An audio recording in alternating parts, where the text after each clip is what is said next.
Okay, magacayga waa Axmed Cali. Waxaan mataqaanahay artist oo balansiga ama acrobatic waxa loo circuska. Marka muddo waxaan adiga hadda sameynayaa 5 sano ku dhow. Ana isbaray hadda yani Burundiga ugu horeysa halka xabbe ugu horeysa dadka ma aragtay baraawayaan camal ta waa lagu bari laakiin waxaan kale inta dhanada isbaray. Walaahi waxaan ku bartay waxaan ma aragtay waxaan fiirin jiray on xisayn jiray dadka oo ma aragtay leh circus iyo waxyaabaha ma aragtay dadka anaga asxaana oo kale inta qofka si waxa ku sameeyo oo kale inta يعني ما أعرف إيش في شيء كريم مركا وخاطئ أقول بس يعني أنا عن جروب نوع عن قدر مدة أو ما أعرف عن ما أعرف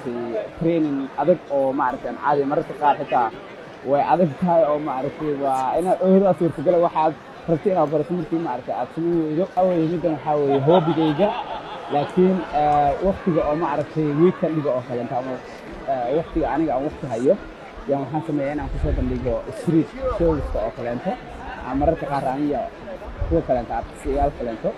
marka adiga waa hoobigayga laakiin haddana markii ma aragtay aan theater ku sameynayo oo kale ama group kale oo circus aan performance aan la leeyahay wax la soo bandhigayo waxa weeye shaqo laakiin isniinta ilaa iyo jimcaha waxaan ka shaqeeyaa shaqo kale oo ma aragtay wax ka barto waxaa jiro ma aragtay arday oo aniga ma aragtay aan leeyahay oo aan baro oo dhalinyaro yar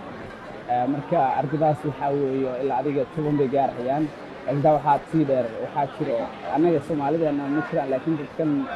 termalka ama dadweynaha kale inta waxa jirto